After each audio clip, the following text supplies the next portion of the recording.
Alrighty, everything is ruined. And we are frozen shut inside our own homes at this point. Send help. Oh god. Guys, I don't know if you know this, but Canadian weathers are brutal as fuck. All of the weathers. They're kind of like if death metal had a baby with, like, battle metal. And then that baby had a baby with Rosemary's Baby. Oh, okay. Yeah, okay. And then basically that baby, that really strange, screwed up creature, that baby of battle metal, death metal, and Rosemary's Baby all combined there, that is what Canadian winters are right now. And then that baby was Adam Sandler. And now you know the rest of the story. Well, I mean, for the rest of the story, you have to go watch Grown Ups 2, but anyway. So, with us today, you have me, Tristan, and you have Kenny, he's over there. Yeah, that's me. Hassan couldn't make it because, crazy story, his car... Speaking of Canadian winters. Yeah, so, the reason why he wasn't on the week before last week, was because his car was frozen to the ground.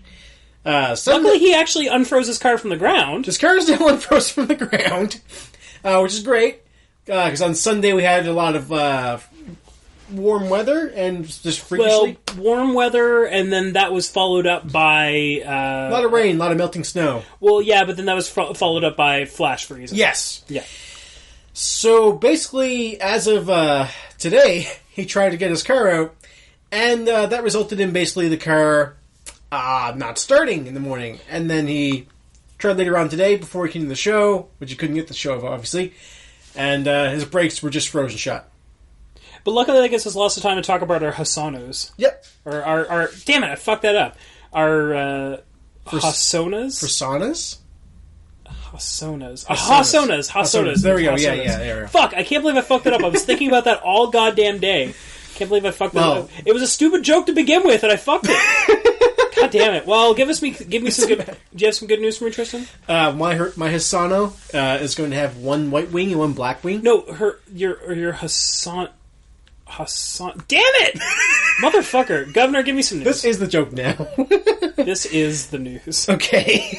The news is I can't fucking, read, write, or speak. The news is you can't say Hassanos or Hassanas. Hassanas. Yeah. Hassanas. You know, it was easier to write it than it is to fucking say it. It really is easier to write it, right? It makes so much more sense in text. Yeah, I know. Apparently does not translate very well verbally. Yeah, you know what? Not at all. Alright, well, whatever. Give us the news. Alright, so, so straight off the bat, let's do this one. Straight off the bat, the Powerpuff Girls are being rebooted for 2016. Yay, kind of. Yeah. I'm definitely down with Powerpuff Girls. However, I watched that special that came out a little while ago, and I did like it. And I'm not going to be like everything that is new sucks, but at the same time, like, that new art style, it doesn't gel with me incredibly well. Like, didn't grab you? That old art style was just real fucking snappy. Like, it... Yeah. I would hazard to say it doesn't need an update, but at the same time, like, you know, it's nice to see that it got a revision here. I think one of the things that was most jarring about it, though, is the fact that, like, the girls get this, like, really startlingly great new art style, and everything else looks almost exactly the same, but they look so jarringly different from everything else around them. Yeah. Like, another thing, though, that they did very well, those backgrounds are real sharp now. Oh my god, yeah. Those backgrounds in that 3D animated one, really nice. Yeah. Really nice. I like the way the characters look, just something with the movement was a little off, but... I think it's because everything was so much more jerky. They had a way more jerky sort of way about them. Yeah, everything was a little more beef jerky, right? So good. But, so they're rebooting Powerpuff Girls for 2016. As you guys know, unless you're a new subscriber for our Podomatic or Patreon supporter, basically, I'm a big fan of Powerpuff Girls. I think we all are in the podcast, more or less. I think so. I don't know if Hassan is, but I'm assuming he probably is. Pretty certain he is. I mean, he likes most other older animation as well with us. So. Yeah, exactly. I mean, that's what he grew up with anyway, so... But yeah, like, so they are getting their show back, and I'm pretty pumped for that. Rumor has it that Craig McCracken is being asked if he wants to come back to the show. If he didn't, though, who else do you think could lead it? I honestly, Rob Renzetti would be a good choice. What's he doing right now? Is he doing anything? Kind of nothing. Yeah. Well, I mean, that would be a good... maybe. I shouldn't say that. He's actually producing on Gravity Falls, so there is that. Oh, is he? Yeah. Oh, I didn't realize he was on that. It's kind of like a show. He's not really a showrunner, but he's definitely producing on it. But the thing that's there, kind of cool. Yeah. But it would be not beyond him to come back to Powerpuff Girls, or not beyond any of the original cast or original creators to come back to that show. Tartakovsky or Lauren Faust. Either of those guys would be great. For some reason, I can't... I think that Lauren Faust would probably enjoy that, but at the same time, I'm not sure if she would be the right one for that, because it was I don't know. It's commonly associated with her, but it was never really her show. Yeah, I don't... Not to say... she'd do an excellent job with it, don't get me wrong, but... she's just not one of the... she's a name that's commonly associated with it, but, maybe incorrectly, I guess? I don't know. I don't know what I'm trying to say. Yeah, she was a writer and an animator on it, so there was that. Yeah. But she's not one of the creators. People actually bill her as a creator.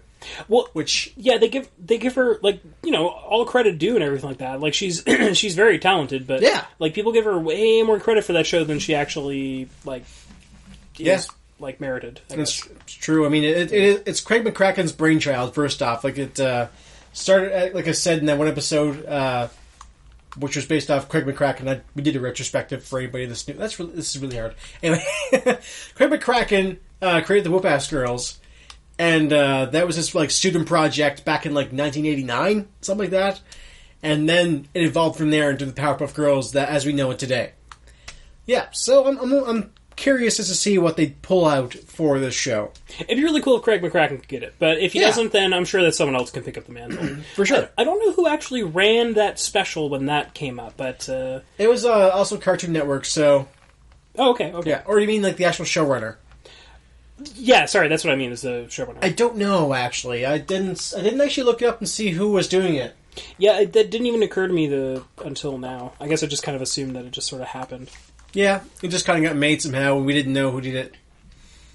Like all things, anyway. Like all things. Speaking of other weird things that are getting made, we're not sure who's doing it. There's going to be a Settlers of Catan movie or television show. Yeah. I don't fucking know what to say about that. I don't know. I mean, there's...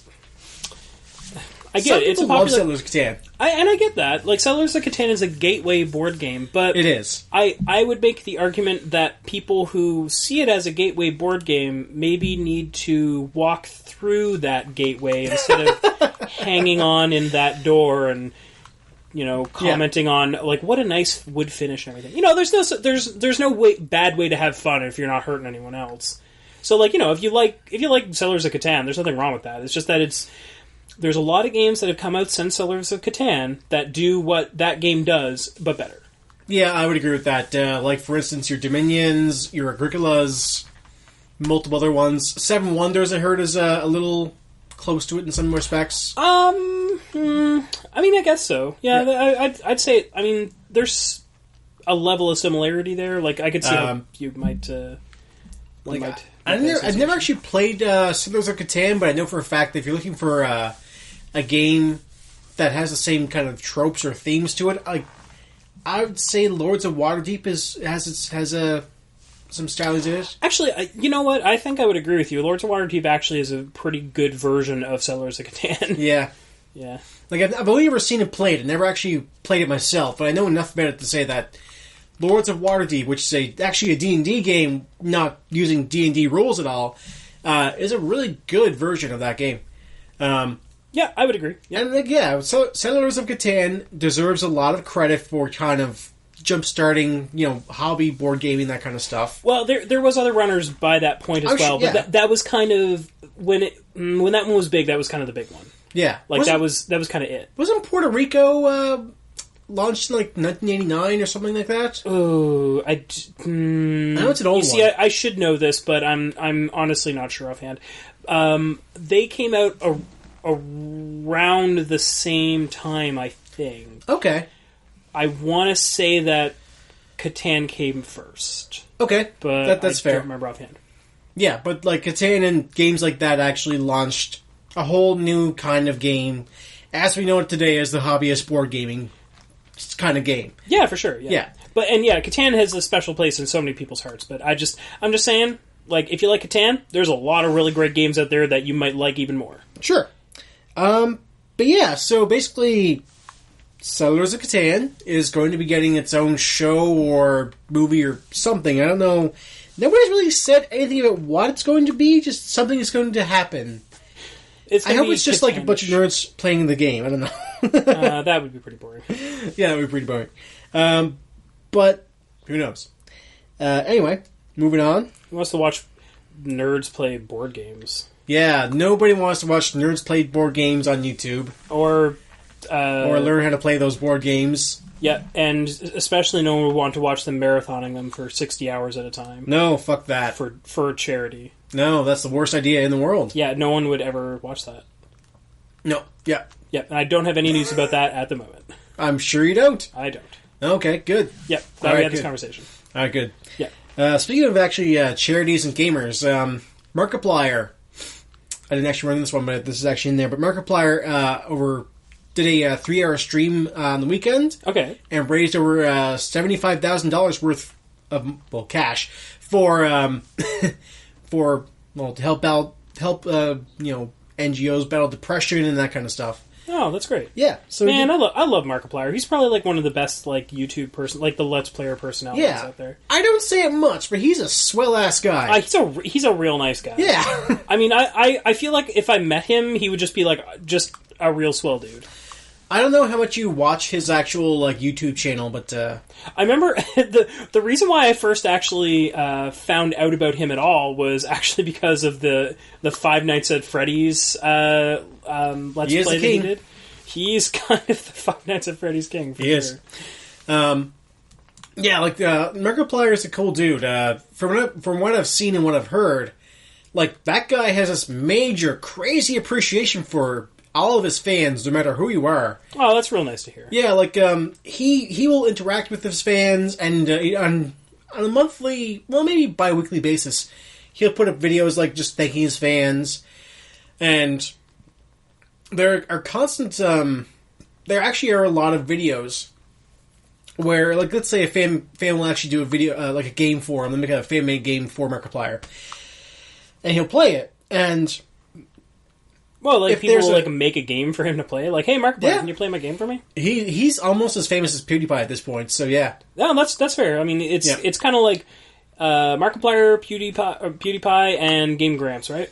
More or less, yeah. But yeah, there's also Smosh. Smosh is also really big. Not familiar with Smosh, but that's fine. Smosh they're not for our age. Oh. they are the ones that are, like, they're definitely for, like, a younger crowd. Oh, okay, I would say that's cool. That's my opinion, but I mean, the younger crowd needs a YouTube personality as well, I suppose. So yeah, it's true. I mean, the Smosh and the Smosh team. That's just two guys. They actually are roughly around our age, actually, but their demographic is younger. I think. No, I gathered that. Yeah, that's very fine. But I mean, sure. For the most part, YouTube and Let's Plays are actually for a younger demographic anyway. Yeah. Yeah, I mean the South Park episode kind of nailed it with how it portrayed that. So, they really kind of hit it home. But either way, Markiplier's a really thankful creator. Like, he's one of the guys that, if his fans show him appreciation, he shows it back 10 times more. Oh, that's really nice to hear. Yeah, he's a really cool dude. Yeah, I have not heard anything bad about the guy at all. Yeah, that's the thing, too, is that, like, you eventually hear, like, oh, you like that guy, well, he did this thing that one time. Never heard that about Markiplier, not even once. No, not at all. Yeah. Anyway, we probably dwell on that for a little while after we've sucked Markiplier's dick for about 10 minutes long. Now I get to tag him in the podcast and get famous off of him. Oh, yes. That'd be nice. Hey, Markiplier, give us some fucking fame, I guess. Bad, but I don't want that. Man, that'd be shitty of us. That'd be so shitty. That'd be pretty fucking shitty. For all the things I do on like Twitter and that kind of stuff, and just go to people saying, "Hey, man, nice podcast, great show," or like personally thank people for the things they do, and I get famous that way. No, I hope totally. not. I really hope that's not the case, but if we do, fine. That's how it's going to be. Yeah, that's how it is. Let's see. Moving on. So Dark Horse is releasing a 700-page Astro Boy omnibus this September. Nice. Yeah, so that's going to be a lot of Astro Boy. I'm going to buy a lot of Astro Boy. All that Astro Boy is going to be mine. And so other podcast alumni, Tim LeRae, I imagine. He's a huge Astro Boy fan, actually. Yeah, I'm just going to cut that clip to cut out the Troboy. Troboy? He's a huge ass... Okay. He's a huge ass fan. He's a huge ass fan. Tim loves giant asses. Not even like Sir Mix-a-Lot big omnibus butts. of ass. Omni-butts, more like it. Omni-butts. Oh yeah. Yeah. He's more of a fan of just like gigantic, like so large they're unwieldy asses. Like you can't deny. Like a giant. Like if a giant walked by and he had a giant ass on top of that, then he'd like that. That's right, Tim. That's too right. No, it's not. It's not too right. Moving on. So that's gonna be cool. I'm looking forward to that. Let's see. Whoop. There's my app. Fair enough. Yeah. So as was announced last week, this is old news at this point, but it's worth bringing up. So Neil Blomkamp is going to be directing the next Alien movie. All right, and Neil Blomkamp is some guy. I don't know. Okay, some loser. Some guy who loves the shit out of South Africa, and directed District 9, Elysium. Ah, there we go. Yeah. I wasn't a big fan of Elysium. It was the story in that movie was a little too heavy-handed, like really preachy. But District 9 is really great. Yeah, District 9 for a while was one of my favorite movies. I love the shit out of that. I can't blame you. Like it's a solid movie, solid effects, a lot of really nice practical effects too. Yeah, the guy knows how to mix like CG and practical all at the same time. So oh yeah, definitely. Yeah, he does well with that. He has a nice style. Yeah, I'm hoping the story is not as heavy-handed and preachy as Elysium's. But for the most part, I just want to see him doing more movies because I think Blomkamp is actually a very talented director. That's just no ifs, ands, or buts. Anything to add to that? No, I'm excited for that. I think after Prometheus, I would like to see some new blood take on it. Yeah. On this franchise in general. Yeah, I think Ridley Scott has kind of run his course. Yeah, and I mean, I understand that Prometheus had its own set of problems and everything, and that's neither here nor there. I'm just saying that I think that given how that turned down, and given how District 9 kind of runs, yep, I'm just really excited to see what someone else might be able to do with this franchise. It's true. Because honestly, there hasn't been a good Alien movie, like the Alien franchise movie in years. What was the last one would you say would be like the good one? I mean, the Alien Resurrection was pretty okay. That one was pretty good. Yeah. That's like the fourth part of the trilogy. Yeah, exactly. Yeah, that's fourth movie. But I mean, like, Prometheus was good in parts, but it was not good throughout the entire thing. And that's what makes Prometheus a sad film, is that it just didn't really... he tried to do what Alien and Alien 2, or Alien, sorry, did, but it didn't really hit home in the right ways, you know? No, it didn't. Yeah. Yeah, but anyway. Alright, so what else we got? Oh, I have some video game news. Oh, cool. Yeah. Well, like, for instance, Rock Band is actually getting like an official new release. Oh, what? Yeah, so we kind of reported on this a couple weeks ago. Or yeah, I'm actually not that. Maybe even last week, actually. But Hassan was definitely here. He was, yeah. So basically, yeah, Rock Band is getting like a new game pretty soon. I think it was slated for 2016 or 2017, something like that. All right. But it'll of course be on the Xbox One and PS4. Any news if that's coming to PC or any talk about that at all yet? I didn't see anything for PC yet, but I could be wrong. Okay. All right, fair enough. Yeah, but I mean, that was primarily consoles anyway. I mean, it usually came out to PC. But Yeah, there was a PC version, but it wasn't anything spectacular. You know? Yeah. I don't know. I kind of feel like that kind of stuff could work better on PC to an extent anyway. But It really could, actually, yeah. If you had the right... if you had the right ways of doing it, then on PC, it could be awesome, but... yeah. For sure. But yeah, so basically, they're rolling that game out fairly soon. But yeah, that's going to be... Harmonix's next big project is another Rock Band game. Nice. That's awesome. Yeah, could be cool. Good to see that come back, I guess. I'm kind of done with Rock Band, but I mean, not everybody else is, so good on you. Yeah, I got more than enough plastic instruments to last me a lifetime. But at the same time, that's not to necessarily say it's a bad game. No, it's true. Like I said, I liked that game a lot when I was playing it, but in retrospect, I got so much of that game, I just don't want to touch it again. Yep. Completely oversaturated. Yeah. I'm a Highway Star. Entirely. I'm Highway... Oh my god, so much Highway Star.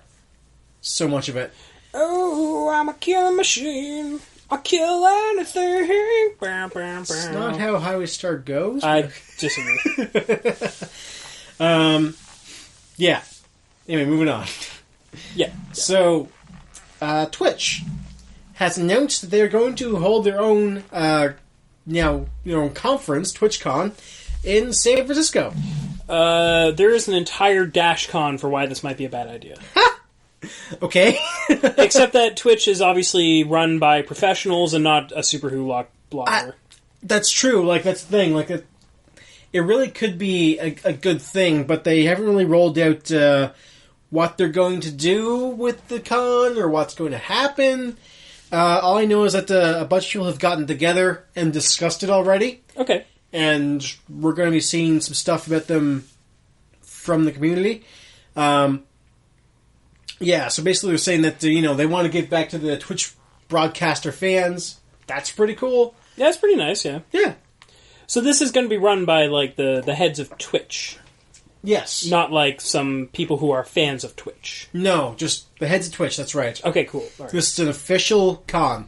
Okay, yeah. No, that's probably not going to be a disaster then. That's good. Go to con, get a con out of your money. I mean, go to this con and wait. Shit. No, you're probably right the first time. No, I wasn't.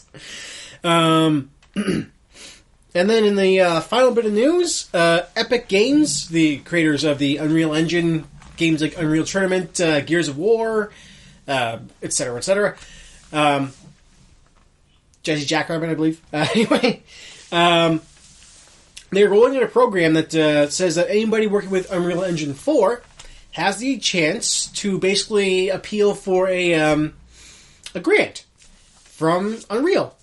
So basically, they set aside roughly, I believe, what was it, $5 million? Something like that? Yeah, right in there. To give to, budding developers. So, if you're making a game and you're using the Unreal 4 engine, then there's a good chance you can appeal to Epic Games and get yourself between $5,000 and $50,000. Huh, wow. Yeah. That's really generous. Have they said why they're doing this? I believe they just kind of said they wanted to give back to the whole, to the community and, just kind of help boost, upcoming games and game development studios. Okay, so they're doing... okay, I kind of see where this is coming then. Yeah, they're kind of just saying that, at some point, Unreal was its own budding studio. Sure. And they realized that, creating a game these days is actually way more, cost-intensive now than it was back then. And they're kind of like, yeah, so now if we can give budding studios or budding developers some cash for working with our product, that'd be great. Yeah.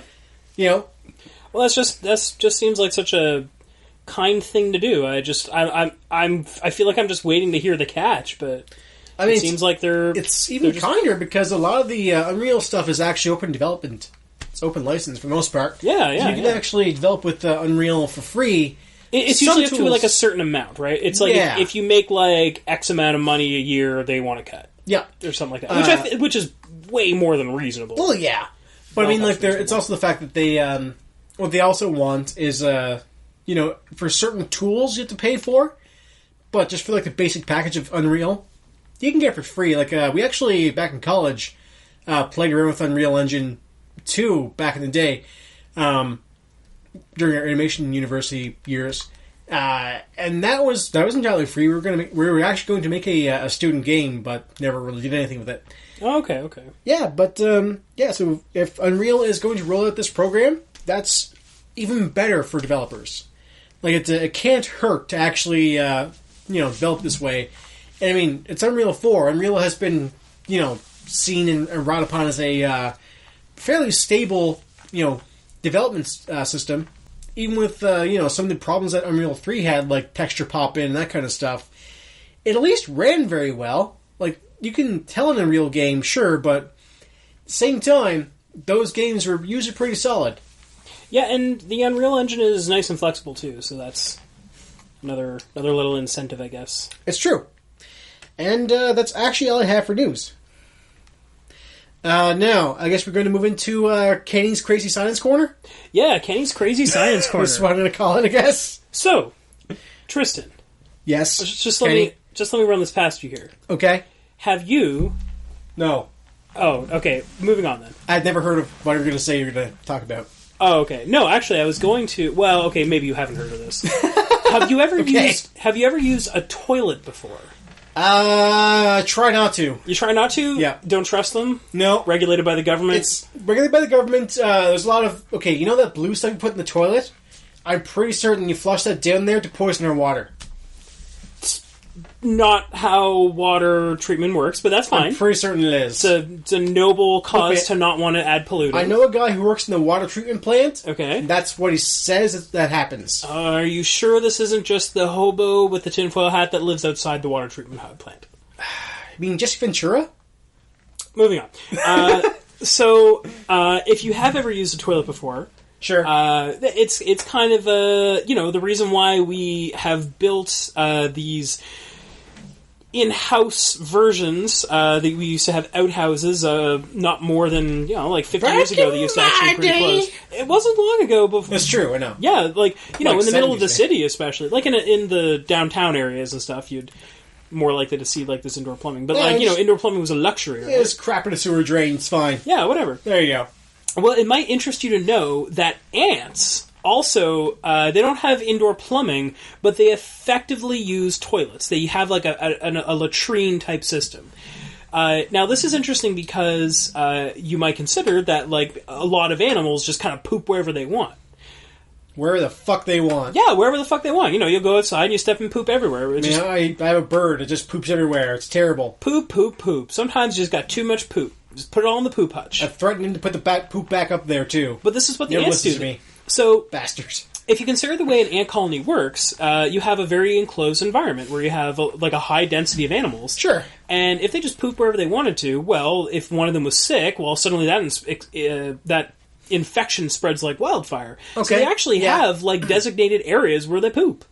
Which is just absolutely fascinating, because it seems like such a simple convention, but it seems like that's such, like, well beyond what, like, an invertebrate with, like, a nervous system rather than a brain would be able to actually come up with. Okay. Now, obviously, this isn't, like, they're not, like, actively thinking, oh, man, I gotta use the crapper. So, like, this is like, an instinctive thing, as much as, like, any other sort of insect sort of bits would go. But, like, if you actually look at other... members of the hive type insects, you'll actually find that termites, there are some species of termites where rather than using the toilet, rather than having like a designated area, they actually line their entire hive with poop, because termites, as it turns out, apparently have this, in some cases, some species do and some species don't. Yeah. They have this, like, symbiotic relationship with a protozoa, and you may not be familiar with a protozoa is just a single, like a small, usually single-celled organism. Usually, I think they may actually be...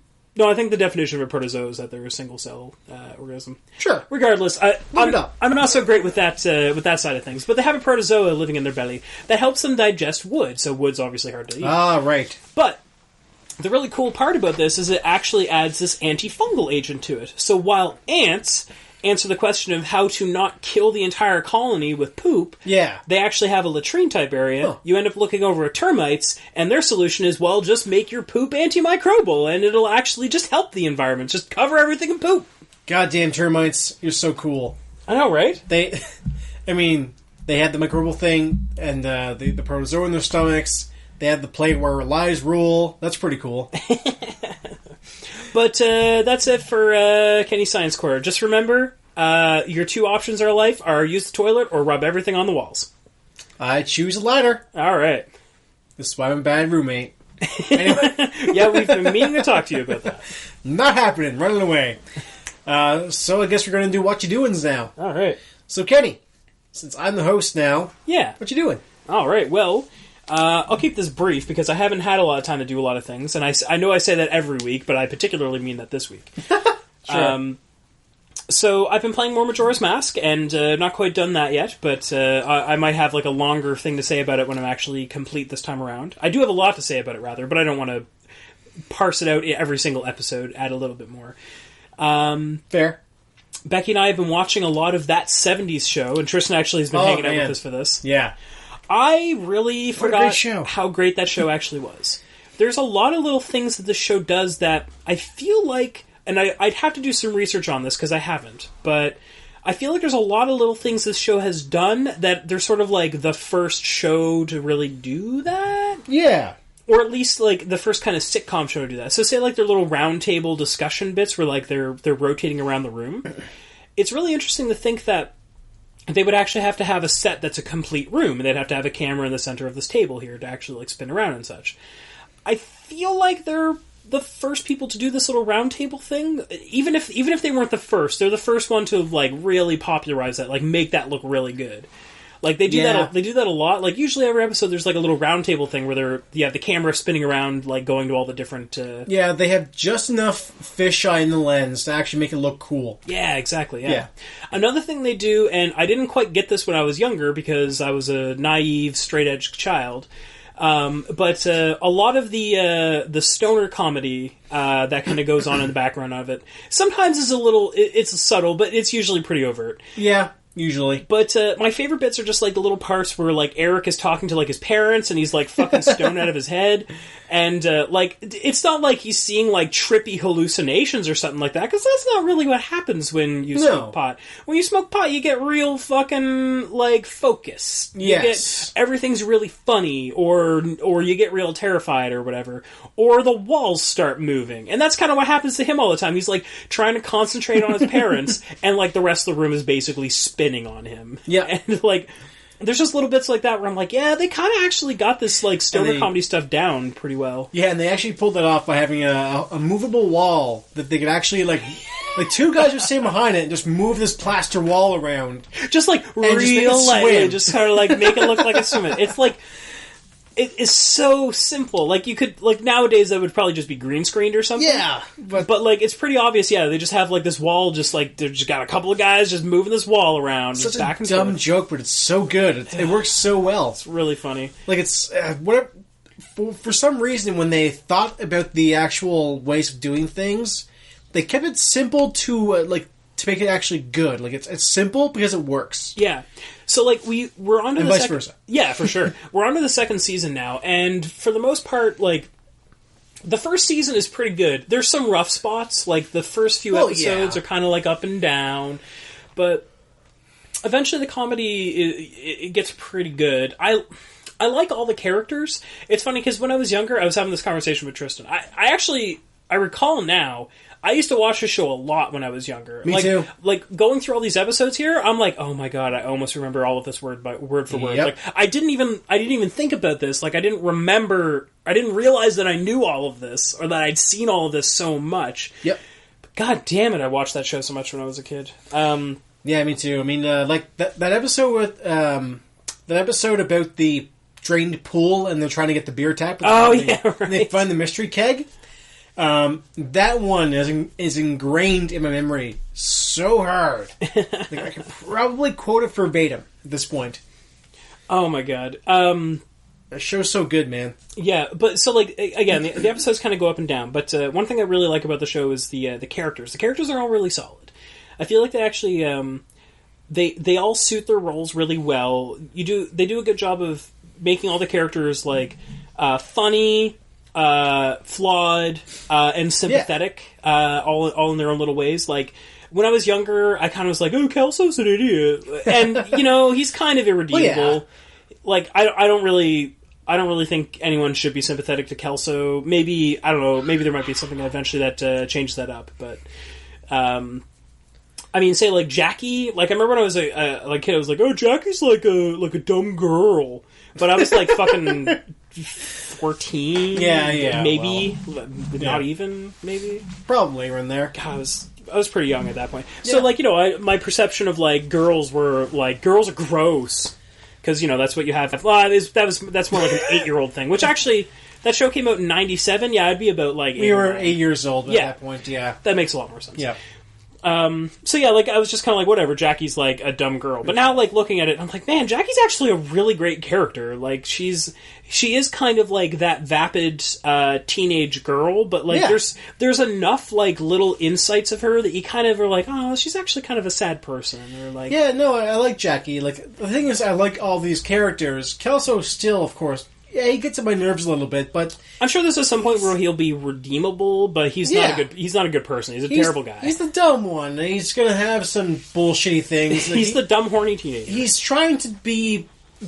Basically, he's Fred Flintstone. He's the one that's trying to date 2 girls at the same time. That kind of thing. He's that guy. He's not a good person, but he doesn't really mean well, but at the same time, you can't really blame him because he might have some sort of mental deficiency. Pretty certain he does, to be honest. Yeah, there's that as well. But yeah, so that 70 show has been really fun. It's been really nice watching that again. And I don't know, Jesus, at this rate, we'll probably just watch the whole show ear to ear. So yeah.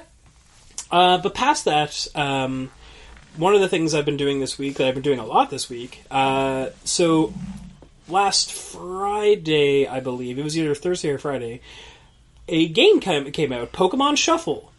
So this is Nintendo's new is this new little puzzle game by Nintendo. Yeah. Conceptually and gameplay wise, this game is pretty fun. The idea, it's kind of like your Candy Crush or your Bejeweled, where you have all these different icons on the screen, but the icons in this case are Pokemon. You actually are fighting other Pokemon with these by, like, solving the little puzzles and moving the dudes around. Okay. The cool thing about that is that you choose what Pokemon you bring for every match. So, and the type effectiveness thing is still a thing in this.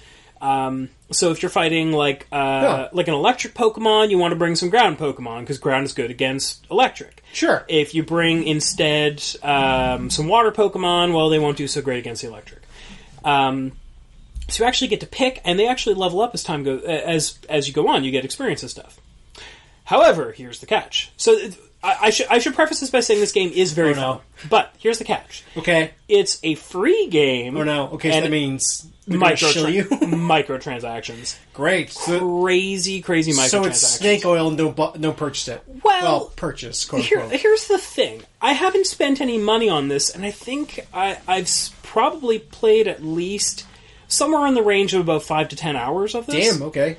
Like, the thing is, it's like really easy to just whip this out on the bus, play it for a couple of rounds, and then go back to whatever it is that I'm doing. Yeah. Like, I have the self-control that I'm not going to spend any money on this, because, like, I don't really fucking care for the things that I'm going to have to get here. I could see how, some people might want to actually buy into it. All the microtransaction stuff, so the way it works off that kind of, like, energy system where you have, like... Of course it does. Yeah. So in this case, you have hearts. So you can have a maximum of 5 hearts. Yeah, yeah. And every time you play a game, you spend a heart. And when you're out of hearts, you can't play games. And hearts regenerate 1 heart every half an hour. You can buy hearts, you can buy their in-game currency, which is gems. Gems, at the lowest level, work out to be about $1 a gem. And $1 will get you 5 hearts. So that means $1 will get you about 5 plays. That said, the plays are very short. There are... I'd say on average, unless you spent like a really hard time thinking about a level, or was like I don't know, you sat on idle for a while. Most of the time, these things are probably going to take you less than 3 minutes. Oh, that's really short. Okay, that's really that is really, really short. Yeah, so if you consider that, and like 3, I'm saying like that would be like kind of the higher range. Yeah. More likely you're going to spend way less time than that. Like there's some times where it's like you'll go in and just like the Pokemon that you're fighting will do something that moves around your dudes in this perfect way, and the Pokemon just completely fucking owns yourself, and you didn't even do anything. So, the one time I played the Kim Kardashian game... Okay. Don't fucking judge me, fuck you. Whatever, man. Not you, the listener, fuck you. Oh, yeah, right. That one listener who was judging you. You know who you are, Steve Johnson. That's Steve Johnson who was judging you. He's going to be so embarrassed now. That's right, fuck him. That guy. It's okay, Steve. But I almost said Steve Jackson. He would judge you. As a boring creator, Steve Jackson. He'd probably judge you. He would judge me hard. Yeah, anyway, the one time I played that Kim Kardashian game, I started it, played it for about, I want to say about 3 hours or so, before having to do anything microtransaction-y. Oh, God, no.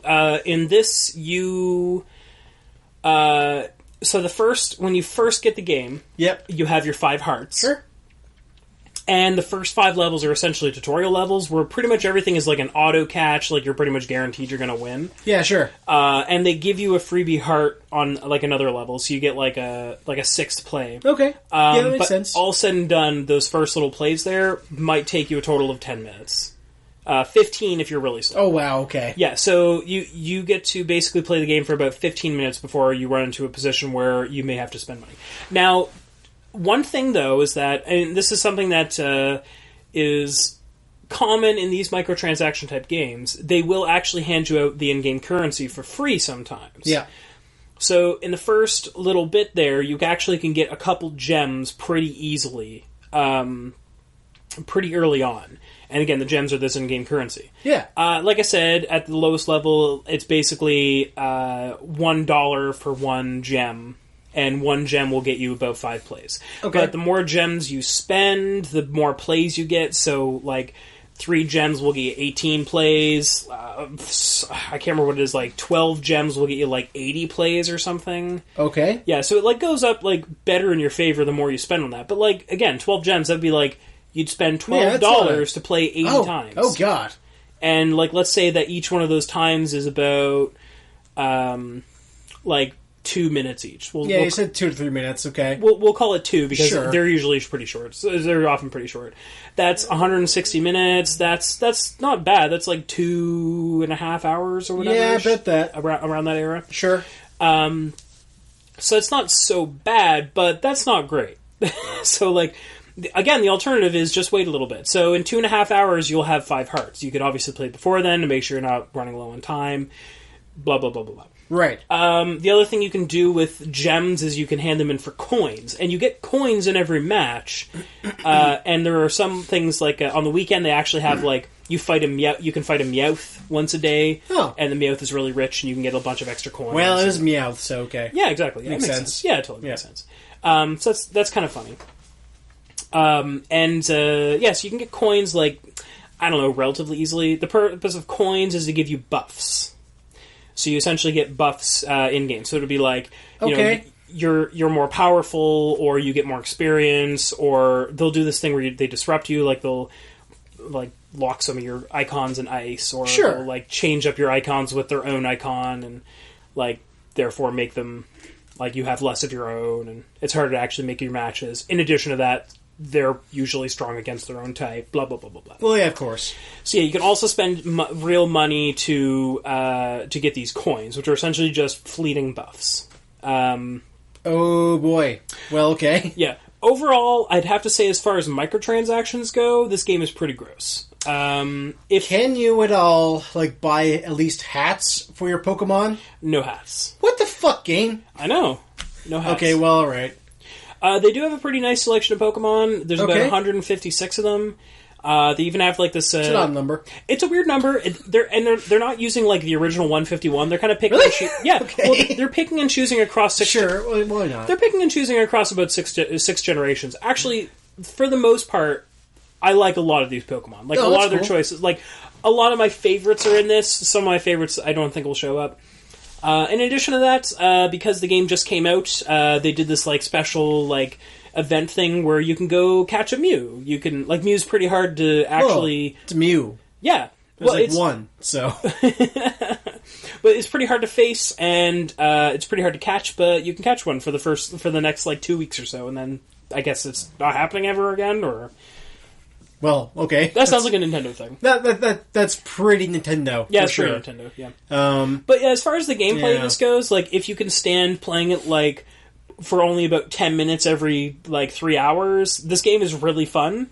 If you're the kind of person where you would sink into microtransactions, like, you would actually give into that temptation, you should probably stay away from this game. Honestly, play that Kim Kardashian game. Play that Kim Kardashian game, apparently. Look, man, when I was playing that, I had a awesome... like fashion model, and she could like wear all these different clothes. You can buy if you want to pay money for it, you can buy all these clothes. Some stuff was locked under like a actual real money payment, but for the most part, the majority of things were in-game currency. So you have the cash, you just pony up. Yeah, this is the thing too. Is that I'd like to get into detail about also, you be a lesbian if you wanted to. Fair enough. Which I did. So why not? Yeah, why not? So I'd like to, at some point, talk probably more in depth about like microtransactions and just transactions like this in games in general.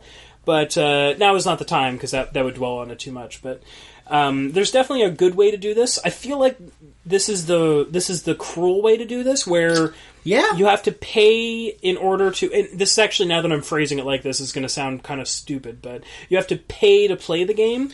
Which, I mean, when you think about it, like, yeah, that's how games work, asshole. Like, you have to pay to play a game. You have to buy a game. However, like, there's a limit on that. And in theory, you could spend hundreds of dollars on this game. The free-to-play model is supposed to be the way to get around that. And that's like, where you start charging for content that's not the actual game. Like, things that, like, yeah, I want this sweet skin, like Dota. They charge for skins or that kind of thing, or League of Legends where they charge for characters. Yeah, absolutely, yeah. And like the League of Legends model of the free-to-play model, I think that's a fabulous way of doing that. They did that right. There's a reason why they were on top for a while there. But this is a little bit more of the skeevy sort of side of the microtransactions thing, and in that respect, I don't know.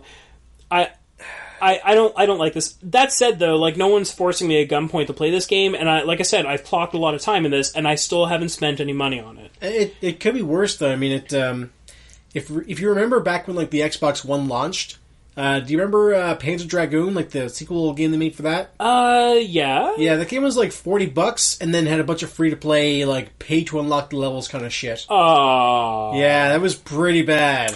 Like, and again, it comes down to this whole thing with, like, no one's forcing us at gunpoint to buy all this extra stuff, but, like, there's sometimes where you basically have an incomplete game, and you have to pay to get the rest of the game. Yeah. That kind of stuff is really cool. Or when you have, like, you know what? I would pay Nintendo $5 or $10 for this Pokemon puzzle game. Sure. Straight up, if I could just play it as much as I want. I probably would do that. But in this model here, I don't know, at some point I'll probably spend, say, $5 on this game just to kind of tell Nintendo, hey, I liked this game. But that would probably be about it. And even then, I don't know, maybe they would give them the wrong impression that, like... I think that would give them the wrong impression. Yeah, that would be like, hey, they like microtransaction games. Let's make more of those. Yeah. Legend of Zelda, you want some bombs? Oh, don't... Just spend your in-game currency to get some more bombs. No. Anyway, that's probably more than enough on this. Oh, that just made me... Oh, that made me feel icky. Okay. I know, right? It's gross. You can trade in-game currency to get... or some, like... cash money currency to get some rupees. You can trade that in for rupees. It's $1 for 100 rupees. No.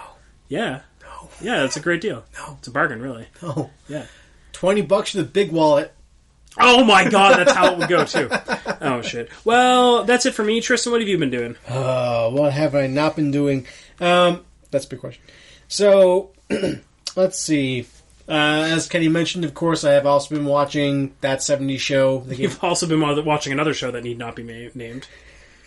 I'm watching a lot of shit that should not be named. Yeah, I've heard. Yeah. Let's see. So, we'll get to that. So first off, I started playing through Tower of Guns. That game was pretty awesome. That game is basically, if anybody who's listened to this show before knows from experience, I'm actually a big buff on roguelikes, and I just love the crap out of these games. So Tower of Guns is a really good one. It's a roguelike. It gives me enough it gives me enough taste of first-person shooting, and it gives me the right kind of taste of like a Serious Sam / Painkiller style of first-person shooter.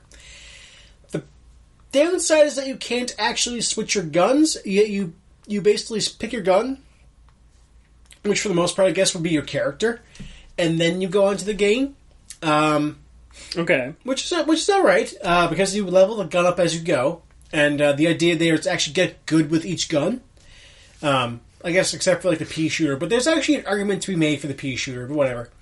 Okay. Yeah. It's like, the game actually even says, like, yeah, this game is crappy, go buy a new gun. Or go pick a different gun. But like, I got stuff like, I got the Magnum, the Saw Blade Launcher, that kind of stuff. Like, there's some pretty crazy, wacky guns. I've not unlocked everything. I've only played for, like, I think about 4 hours or so. But that game is... The game is pretty robust. It's got a lot of great stuff. Like I said, it's kind of like a bullet hell game, but, like, you're in a first-person shooting game.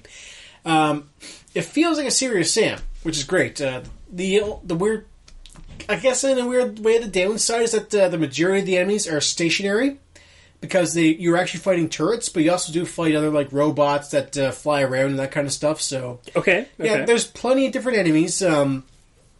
And the game, suitably in roguelike fashion, does ramp up the difficulty in a pretty solid way. Like harsh but fair kind of thing? Very harsh but very fair. Like, you actually gain quite a bit of power over time too. Like, when your gun is level 5 and it's hit max, like, you do feel really powerful. Like, you kill things pretty easily. Especially if you're using the Magnum. That Magnum is really powerful. Or even the shotgun. Like, the shotgun is cool too, because when you actually... when you get more power in that gun, it actually tightens the reticle for it, so you don't spread the shot so wide. Oh, okay, cool. That way you actually get a concentrated like blast of shot onto a thing, as opposed to going everywhere. Yeah, right. Which is pretty cool.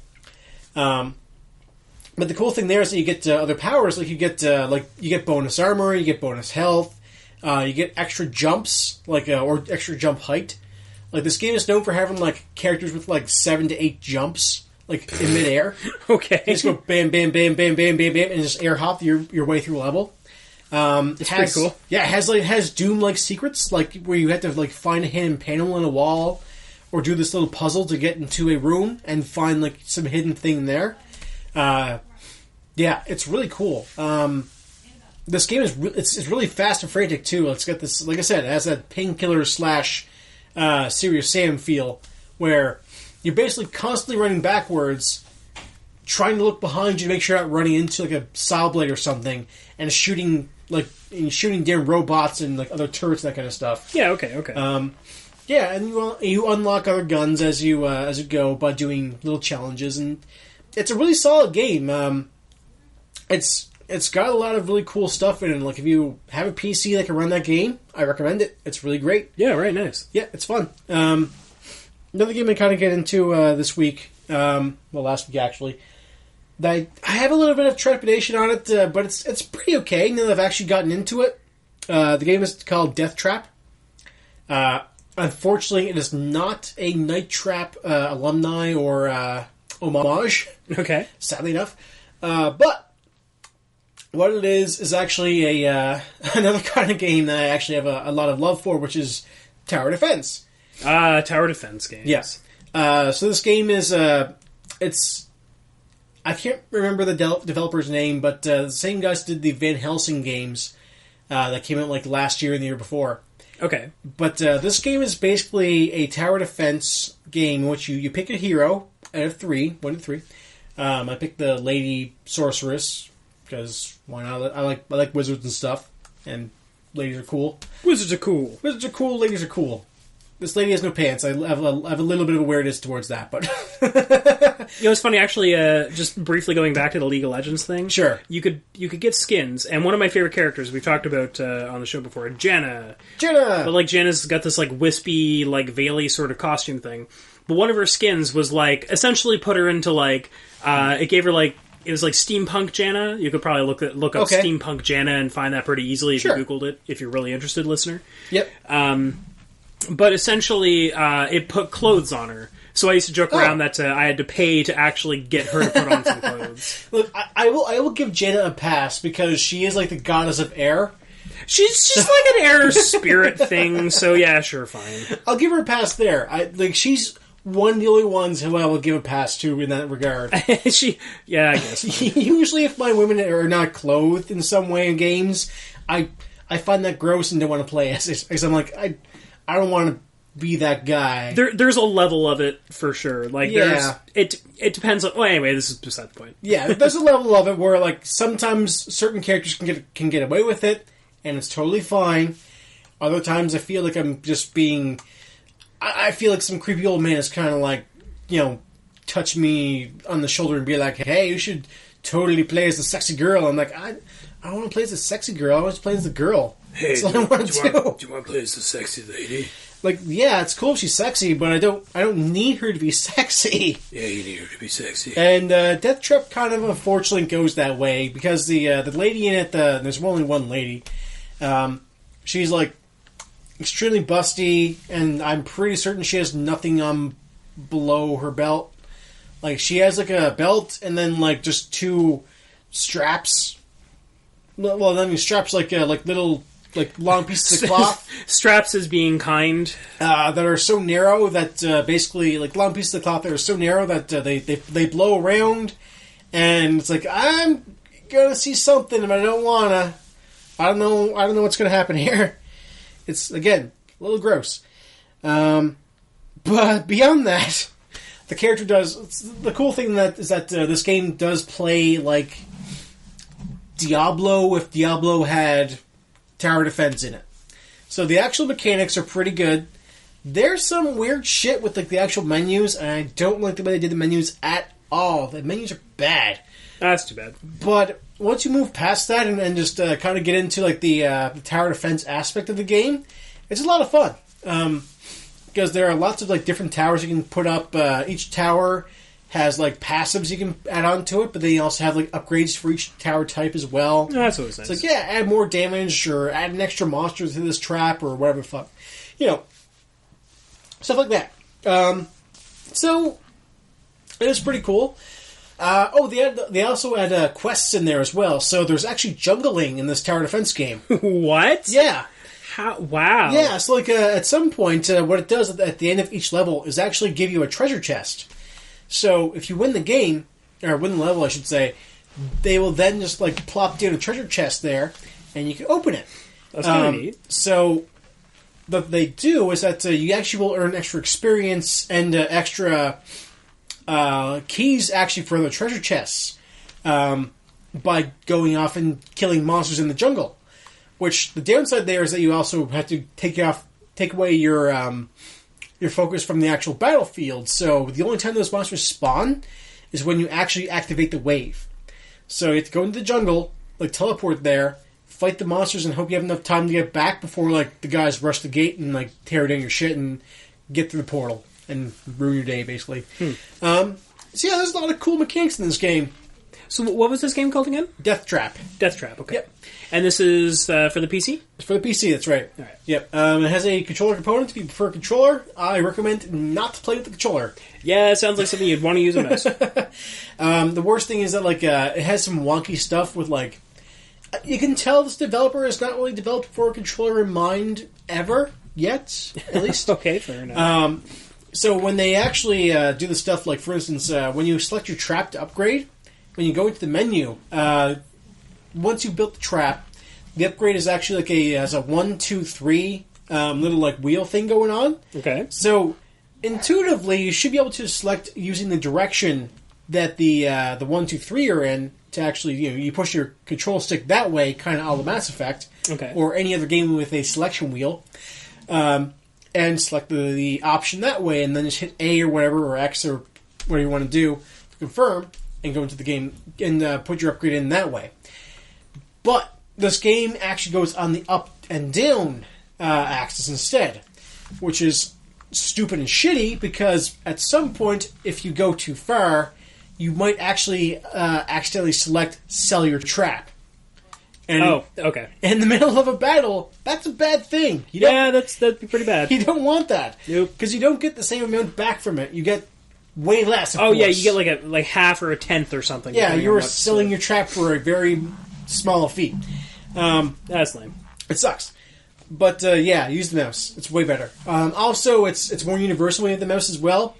One thing I ran into with the menus is when you go into the game, so let's say, for instance, start your game, when you select your level, or when you're in the hub world, I should say, you have icons in the bottom, which denotes your upgrades and how to level up your character, that kind of stuff. Yeah, sure. And you select those using A, but from the same menu, you can select the level you want to go to, but to actually go into that level, you have to hit X instead.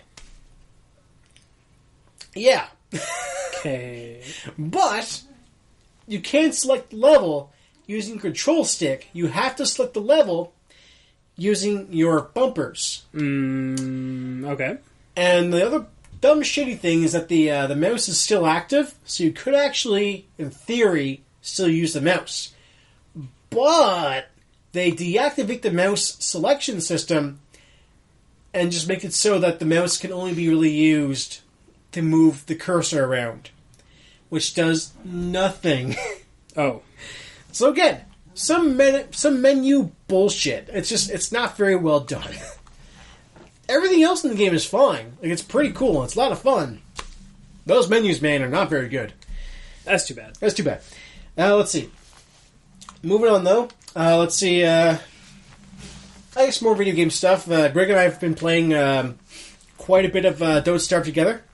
Oh, yeah, right. Yep. So Don't Starve is already actually a pretty great game. Yeah. Do you want to throw down a quick rundown for anyone who might not know what that is? Sure. So Don't Starve is kind of like it's in the same vein of, let's say, like your Minecrafts, except you're not really building things. There is a crafting system, but you're not really like building like your giant monuments to dicks. Whatever you're doing. Yeah, essentially, you're looking at basically the crafting system of Minecraft and the survival aspect of Minecraft without the without like the building world part of Minecraft. Less Lego in it, basically. Yeah, less Lego. No Lego, really. Yeah. So the cool thing is this game is kind of set during like a not really Victorian, but kind of like late 1880s. Yeah, like late 1800s to low 1900s era, where like people are wearing a lot of like vests and striped bathing suits and that kind of stuff that go to the ankle, and giant mustaches. But like this game is a game where you have to survive. The purpose of the game is in the name. Don't starve. Just go and find food and eat. Although, of course, starving is the least worry you have, really, because once, like, if you starve, you haven't found anything in the game so far, I guess. Because, like, it's pretty easy to find, like, carrots or trap a bunny and eat that, or find berries and eat that, or steal some poor bird's seeds and eat those. Which, oh, that poor bird. I know. Constantly, I'll just run up to a bird and, like, take his seeds and eat them. He's like, no, fuck you, man, my seeds. Oh, those are my fucking seeds. Yeah. He'll just fly away. But actually, there was a great moment today when I stole one. There's like a giant bird monster with like really long legs and like an eyeball in the middle of its body. And Greg distracted the bird while I stole its egg. That was pretty awful. That is pretty awful. Yep. Or like, this game has has interesting ways of dealing with certain things too. Like one of the other things that I did, and I like doing sometimes, is if you come across, like, let's say a village of pigmen. These are sentient beings, and if you wanted to, you can kill them and eat them, because they're still pigs, so they taste like pig. Yeah, of course. Which is kind of, it makes sense, but at the same time, it's a moral choice. But oh, is there a moral choice system now? Not really. Okay, good. It's a metaphysical moral choice where you have to impose upon yourself, really. Right. Or the moral choice. Am I going to eat a man made of pig? Yeah. Or the moral choice I made today to not burn to not burn down an entire forest. And I chose to burn it down because charcoal is more efficient at fueling a fire, though. That's the thing. So, and from doing that's that, true. Yeah. Yeah, from doing that, Greg and I got like 40 charcoals each. and then some. Oh, so 40 charcoals. Yeah, and then we also and then by doing so, we killed a bunch of spiders, got a bunch of silk out of that, got some spider glands for healing. Oh, well, if you got some silk out of it. Yeah. But, so this game is, like I said, ideally you're crafting stuff, you're trying to survive, chopping down trees. There are tree ants, and, again, fire plays a big part in taking them down as well. Because why wouldn't you? He's a damn tree. Light him on fire. Light that bastard on fire. Right? This game is a lot of fun. The problem with the beta so far is that it's not very stable. It's a very early beta, which they just rolled out the controller support, so that's great, but there is some stuff that's still wrong with it, like, for instance, Greg's having a hard time playing the game in full screen. For some reason, just will not full screen for him. Oh, that's weird. Yeah, it does for me, but what we'll do also is that the textures are a little blurry in some spaces, but on top of that, like, if I have my Skype chat open with Greg, and I go into the game, and that's fine. If I have to actually leave that window at all, the game will still be in the background. Like, it'll kind of be delegated to my background. So it's really weird. Like, it still is there, and it's still playing, but it's not actually like all tabbed out of it, you know? Okay, yeah. So it should minimize, but it's not minimizing at all. Yeah, I see what you're saying. Yeah. There's some weirdness with it. But yeah, that is kind of weird. Yeah. It's not a big deal. But yeah, Don't Starve is actually way better with friends. Like, I'll say that. Like, Don't Starve, just the original game with just one player, fantastic, loved it. But with playing with Greg, a lot of fun. Like, you can, like, when you actually can just kind of dally out jobs for each person, it's like, yeah, like, he'll go out and collect firewood, and he'll be the hunter, and I will gather resources and basically, gather other things like fruit and vegetables and that kind of stuff. Yeah, sure. Or, like, I'll go out there and I'll just find, like, rocks to bust up and get, like, gold and stuff like that so I can build science machines. That kind of thing. Like, yeah, when you have jobs, you become more efficient because you don't have to actually plan your day-to-day so vigorously. Yeah, because when you're on your own, you have to do everything on your own. Yeah, exactly. Like, you can't rely on someone else because there is no one else. Yeah, exactly.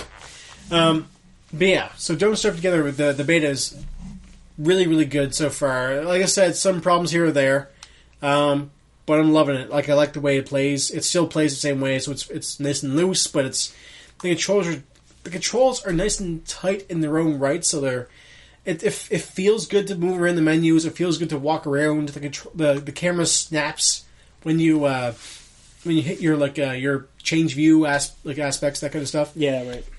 It's a lot of fun. It really works well. It's weird that it would be glitchy though. Like, I just find that to be so strange because the original game is very stable. Yeah, I think the thing with Don't Starve Together is that it's an online only game, and it's kind of Clay Entertainment's first real crack at an online only. Okay. Yeah, so they kind of don't really have it under their belt yet. Okay. Yeah. This game is fairly stable in terms of like the way it. In terms of like the way you actually play the game, like when you're actually in this game and doing things, it's fine there. But like I said, like dropping out of the game and into my desktop, leave some things there, so I gotta minimize those, and etc. etc. Yeah, it's a little weird, but whatever. Yeah, sure. Yeah. Let's see. Like I said, I still have a bunch of other stuff to talk about too. So, I also played The Room. The Tommy Wiseau, The Room, the game. There's a game? No. I'm lying. Anyway, The Room is actually a puzzle game in which you try to escape Tommy Wiseau's love. No. You're breaking me apart. You're tearing me apart, Lisa. No, The Room is a puzzle game. Which is a bit of a misnomer because you go into a room for sure, but it's mostly about breaking into safes and puzzle boxes in order to uncover some sort of alchemical secret. Okay. Yeah. It's about black magic and that kind of stuff, and all those kinds of things I find a lot really cool. I can't say much about it because it's a puzzle game, and the thing is that the puzzles are very brilliantly done, so they're very Professor Layton-esque. Oh, okay. That's nice. Which, so it's like really they're kind of hidden. Like they're, they require you to think, in the right ways. I don't know, man. It's asking a lot. Though with that said, I have beaten the game with. I think I've beaten it in about 3 hours or so. Oh, okay, yeah. Which is it's a fairly. Supposedly, it's a fairly long game because of the way that the puzzles are laid out. And the hints aren't... The hint menu is actually pretty good, but it's not... it's not like it's directing you to each little puzzle and saying, do this first, do this first, do this first. Okay. It's kind of like, hey, look at this thing with your lens on. Oh, look at that. You can reveal the thing. It's that kind of stuff. Yes, the room is really cool. I played it for my phone, so that's pretty cool. Fun little game. Wasn't that on? It was on the PC as well, right? No, tablet. Oh, okay. Yeah, it's for iOS and Android devices. Gotcha. Yep, because it's a touch-based game. Right. Yeah. Although with that said, it could easily be for the PC as well. Sure. I mean, it might even be. I just haven't seen it for the PC. Yeah. Well worth my 99 cents for sure. So there's also... Let's see, I watched Big Trouble in Little China. That movie is still great. I love John Carpenter, so of course I'm going to love that movie. I've seen it years and years ago, and I haven't seen it since, so rewatching it is pretty cool. Let's see, I also watched Drive Angry. That movie's awesome. I'm not going to say a single thing about that movie, except that if you like Nicolas Cage, and if you like Nicolas Cage and you liked him in Ghost Rider, then this movie is for you. Let's just say that. What an interesting combination. Yeah, or even if you liked Bangkok Dangerous, this movie is for you. It's a crazy fucking movie. In fact, it does all the right things, and I think you'll like it. If you like gonzo action movies, you should watch it. Besides that, I also watched... on Saturday, I don't know why I did this, but I sat down and watched a few episodes of the old Cops TV series. Oh. Yeah, that was a bad idea. That show does not hold up in any respect. So, Cops, we're talking like Bad Boys. No. Cops the cartoon. Oh. Yeah. So it's set in the future, in, I believe, Detroit? Something like that? Let me just take a look here.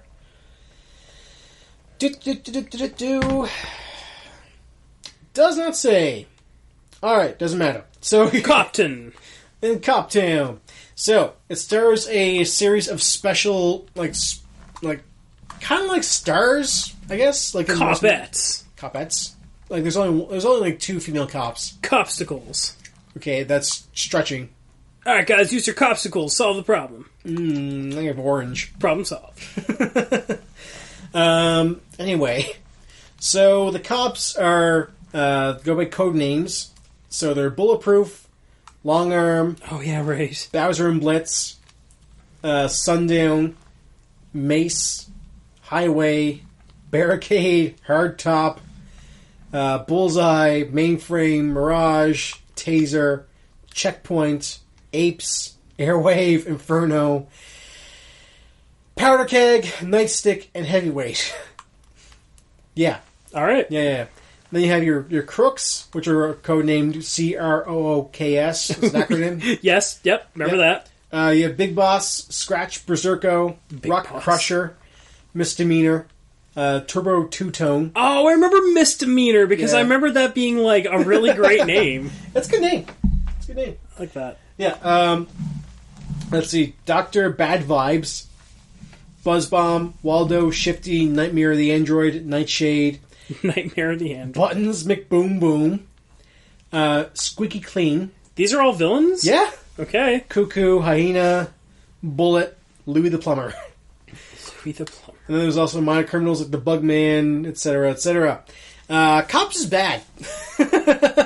Just FYI. Yeah, unfortunately, it's despite the excellent G.I. Joe vibe it gives you off. Which it definitely does. Yeah, it feels that way, but it's such a poorly written show. Which is, I was kind of expecting that, and that's what I kind of wanted at the time. So it's totally on me for watching a show I knew was going to be terrible. I've seen it as a kid anyway. As a kid, I liked it, but nowadays, of course, it's not going to hold up to the caliber of cartoon I'm used to, like your regular shows, your Gravity Falls. Yeah, a lot of those 90s cartoons, like, nostalgia goggles are fine and everything, but man, some of those are pretty much just trash. Yeah. A really good chunk of those are just trash. It's true. Like, and we're living in an age of some pretty quality cartoons right now, so... Yep, it's true. Like, that cartoon is not horrible. Like, it's not the worst thing in the world. So you can definitely do better, but you can definitely do worse than Cops. So if you want to watch it, then go ahead, I guess. But, I make sure you're getting into it for the right reasons. Make sure you know the fact that it's not good. The right reasons. Yeah, make sure you're going to watch it and be like, yep, this is dumb and terrible. All right, don't watch the show if you're taking any medication. Yeah. Or if you're pregnant. Or if you plan on, driving any heavy machinery. Yeah, don't operate under heavy machinery. Yeah, if you're going to operate any heavy machinery, then don't watch the show beforehand. Because it'll make you want to, I don't know, do something crooked-like, I guess. Why not? Yeah. Yeah. The show's bad. Let's see, then I watched Supernatural. I started watching Season 8. Still a good show. I like Supernatural a lot. And I guess I watched some Full House. You watched a lot of Full House with Becky. Yeah.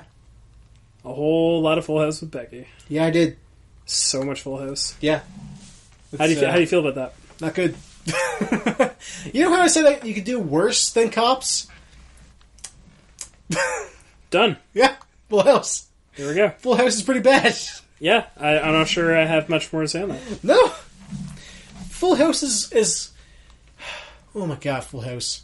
Oh, God. Some people say it's even harder to find. Well, there must be some magic truth Full House is inside this jar. Full House is like the fucking... I'm singing the Family Matters theme. I know you were. Dubs, for anyone who doesn't know. Which is a better show. Full House does not know what a fucking joke is. That's his problem. Cut it out. Cut it out. Or... the opening sequence with like, oh, it's funny because this little girl is cute. It's like, yeah, no, it's cute, but come on. Cute things are funny! It's not that funny. Oh my god, this show sucks. That's not a great show. Oh, man. You know what is a better sitcom than that? What? Horsing Around. Yeah? Yeah, I'll give you that. Why not? The fake-ass sitcom from BoJack Horseman. That is essentially a parody of all of your 90s, like, type sitcom, or, family sitcoms. Sitcoms? Yeah, family sitcoms. Like the TJF lineup. Yeah, TJF lineup. Yeah. Yeah, no, Horsing Around would be a far better sitcom than Full House ever was, or ever could have been. Yeah. Full House is terrible. Low bar to jump, though. Yeah, it's true. Well, that's probably more than Full House deserves. Anything else you want to throw out on top of that? No, we're gonna Full House is terrible. Watch Cops instead. Wow, watch Cops instead. Yeah, actually, watch Cops and then watch Drive Angry. Do that. Drive Angry and then watch Cops. But do not operate under heavy machinery. Drive Angry was really good, by the way. Like, for the right reasons. Like I said, dumb movie, but kind of awesome. Like, even the female lead, even though there's, like, a bunch of, like... It's in the southern states, so there was, like, a few little, like, dumb, stupid, like, rape threats here or there, but the chick is, like, she's... Yeah, I know, it's shitty, but, like, the girl is, like, way crazy tough anyway. So it's like, what? What are you gonna do? Like, what? Really? No, fuck you. She's awesome. Like, the female lead in that movie is super cool. Yeah, okay, sure. It's kind of like if Kesha was, like, a lot of crack and angry. I just wish that, like, a female character development wasn't, like... You know, like, oh, you can tell how awesome they are because of how they have had to deal with this, like, rape threat. Yeah, I wish so, Bullshit. too. I wish so, too. Yeah. Yeah. Well, anyway, Yeah. Now that we're ending on such a high note. Yeah, high notes. Again, watch Drive Angry. The movie's still pretty great, despite the weird rape that thing. It's not even really a threat. But make sure you don't drive angry. Drive happy. No, Drive Angry. No, don't drive angry. It's bad. Yeah. Wait, no. 3 fast, 5 happy. Man, I cannot wait for Fast and Furious 7 to come out. Fuck you. Alright, I think that's probably it for us. I guess so. Tune in tomorrow when we talk about something. We haven't really thought about it yet, but we'll see. We know what we're talking about. Yeah, we do. See you tomorrow. Bye-bye.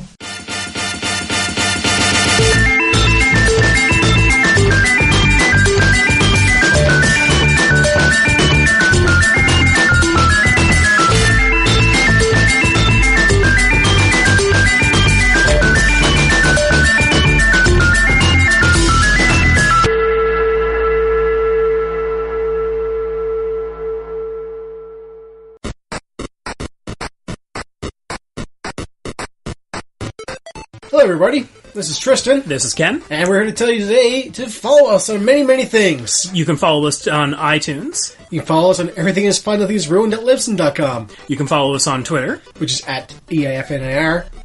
You can follow us on everythingisfine.ruined.tumblr.com or Tumblr, That's too long. You can follow us on Podomatic. which is everythingisfine.ruined.podomatic.com, Still too long. You can follow us on Patreon. which is pretty simple, patreon.com/EIFNIR. All right, and then soon we are working on getting a YouTube channel. You can follow us on the Cube. That's just a tube. It's tube. YouTube. Oh, it was a typo. You go through a tube. So what's YouTube then? I don't know. Oh, okay. Anyway, Well, we're going to be on there under YouTube, I guess, .com/everything's yeah, if listening to our audio tracks is too convenient for you, you can go to YouTube and watch our video, which is going to be An a audio picture of all track. of our sexy, sexy faces. And you can see us there on YouTube. You'll be watching us, we'll be watching you, it'll be great. Yeah. Be a big old showdown. Yep. So follow us on whatever is the most convenient for you, or inconvenient if you like to play on hard mode. That's right. Yep. Anyway, thanks for listening, guys, or whatever you do with the podcast. We'll see you next time. Listen, taste, touch, or smell the podcast as you wish.